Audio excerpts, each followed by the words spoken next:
Hi friends, గత కొన్ని రోజుల నుంచి వైఎస్ఆర్సీపీ ప్రతిపక్ష హోదా కావాలి, మాకు ప్రతిపక్ష హోదా ఇవ్వాల్సిందే అని చెప్పి వైఎస్ఆర్సీపీ సభ్యులు అడగడం అయితే జరుగుతుంది.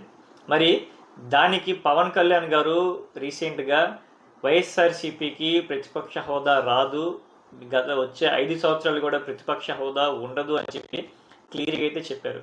సరే, దీని గురించి తెలుసుకునే ముందు మన ఛానల్కి కొత్తగా ఎవరైతే వచ్చారో వాళ్ళైతే సబ్స్క్రైబ్ చేసుకొని వీడియోని లైక్ చేయండి. ఫ్రెండ్స్, అసెంబ్లీలో ప్రతిపక్షం లేకుండా అసెంబ్లీ రన్ చేస్తే ఎగ్జామ్ హాల్లో ఇన్విజిలేటర్ లేకుండా ఎగ్జామ్ రాసినట్టు ఉంటుంది. ఇలా ఎందుకు అంటున్నానంటే, అసెంబ్లీ అంటేనే పాలకపక్షం, ప్రతిపక్షం. మరి ప్రతిపక్షం లేకుండా ప్రజెంట్ రూలింగ్లో ఉన్న గవర్నమెంట్ ఏ విధంగా రాష్ట్రానికి సంబంధించిన వనరులకు కానీ, ఉపాధి కానీ, ఎడ్యుకేషన్ కానీ, ఎంప్లాయ్మెంట్ గురించి కానీ, మిగతా రాష్ట్రంలో జరుగుతున్న లా అండ్ ఆర్డర్ గురించి కానీ, ఇలా ప్రతి దానికి స్పందించాల్సింది ప్రతిపక్షం మాత్రమే. మరి ప్రతిపక్షం లేకుండా అసెంబ్లీని ఎలా రన్ చేస్తారు అంటే, వాళ్ళ ఇష్టానుసారంగా రన్ చేసుకోవచ్చు. ఎందుకంటే అడిగే వాళ్ళు ఎవరు ఉండరు.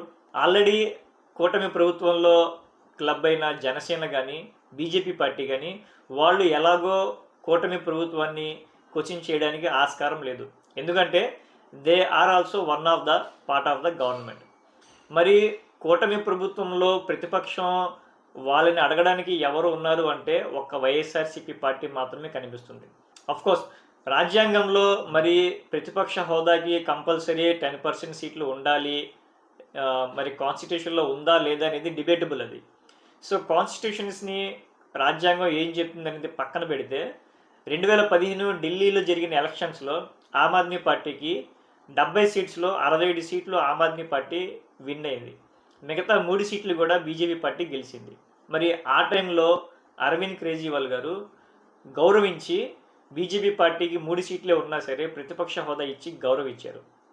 ఎందుకంటే ఆయనకి తెలుసు అసెంబ్లీలో ప్రతిపక్షం లేకపోతే పబ్లిక్ సైడ్ నుంచి ఏ విధంగా మాట్లాడతారు, వన్ సైడెడ్గా అయిపోతుంది అని చెప్పి అరవింద్ కేజ్రీవాల్ అప్పుడు మంచి నిర్ణయం తీసుకున్నారు. సో అదే మంచి నిర్ణయాన్ని సిబిఎన్ గారు ఎందుకు తీసుకోకూడదు?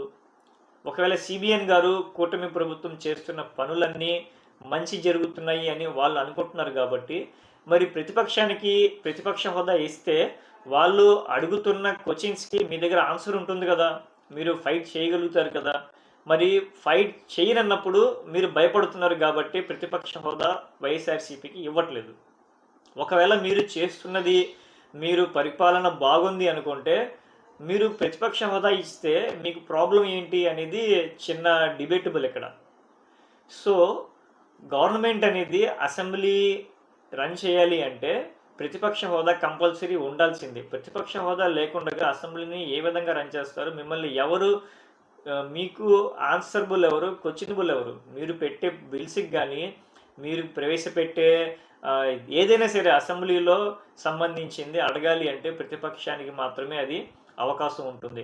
మరి అటువంటి ప్రతిపక్షం లేకుండా అసెంబ్లీని మీరు ఏ విధంగా రన్ చేస్తారనేది ఇప్పటికీ కూడా అది క్వశ్చన్గానే అనిపిస్తుంది. మరి మీరు దీని గురించి ఏమనుకుంటున్నారో కామెంట్స్ ద్వారా అయితే తెలియజేయండి. సో ఈ వీడియో చూసిన వాళ్ళకి రిక్వెస్ట్ ఏంటంటే, పబ్లిక్ సైడ్ నుంచి ఆలోచించి అసెంబ్లీలో ప్రతిపక్షం ఉండాలా లేదా అనే దాని మీద కామెంట్స్ అయితే చెప్పండి.